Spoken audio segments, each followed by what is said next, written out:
I'll now recognize the ranking member of the full committee, Mr. Scott. Thank you, Mr. Chairman. Ms. Mote, I think it's clear that there's some benefits and some concerns about AI. Some of the benefits, is there any question that AI can expand the capability of a classroom teacher? And if so, are there other areas where it's particularly good or bad? Language, math, science?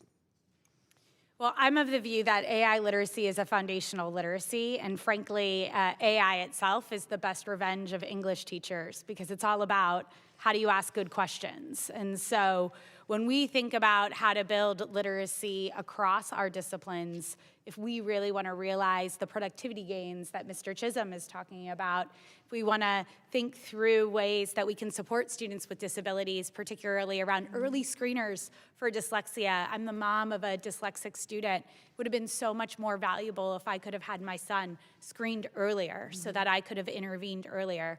AI is allowing teachers to take that practice that used to take weeks into an afternoon, as long as they keep a human in the loop.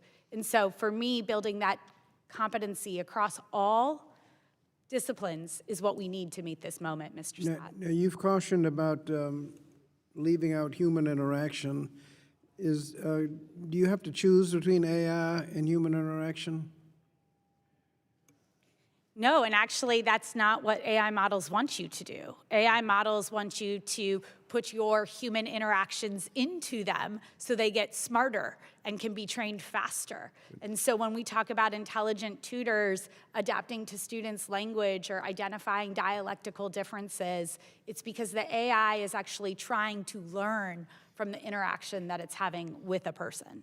Now, can the AI help with assessing the progress of a student in the classroom? This is a place I think we need to be cautious. I think we always need to have a human in the loop, particularly when it comes to assessment. Tools have shown that they disproportionately flag students for cheating when they haven't cheated, by race or by dialectical difference. For example, our rural students. And so I think we need to be cautious when we think about assessments and make sure that we're engaging humans. One of the access questions is obviously cost. How much does all of this cost if you're integrating AI into the classroom? Is it very expensive? Well, I think Mr. Chisholm talked a little bit about the costs that he's taken on in terms of buying a server and buying technology. And so it's not just those hardware costs, Mr. Scott, it's the training that you need to do, it's the education. And I think we are in a situation right now where whether you have access to an intelligent tutor like Conmigo is about $99 a student. I know that that's a decision some school districts can't make right now because they're constrained when it comes to resources and support. It's not just about the tool, it's about the training that has to go alongside of it. Well, I guess getting benefits to everyone on an equitable basis, what are some of the other barriers? Yeah, I think when we think about AI's use in education, we're gonna have to really think about a partnership with families and communities, a partnership with students, and frankly, a partnership with industry.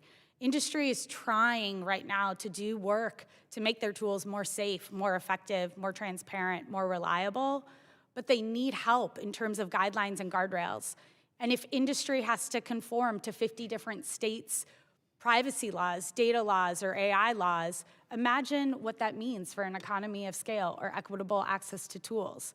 If we're gonna ask everybody to build an AI tool for the state of Delaware, or the state of Virginia, or the state of Colorado, we miss the opportunity, frankly, to be able to appreciate the richness and diversity that we have in the United States.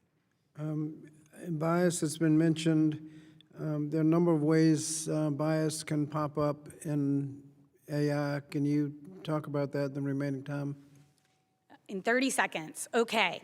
So I'll just give one example. You know, I think, as I said, AI looks for the interactions that it has with humans. And so there's some really great research studies that have been done that when an AI tool is trained, for example, on just assessment, it doesn't flag students more or less from one background. But if somebody uses a word like y'all, which I use all the time, it flags that student potentially for cheating. And so dialectical difference, not just race or socioeconomic status, are things we need to be paying attention to. Thank you, Mr. Chairman.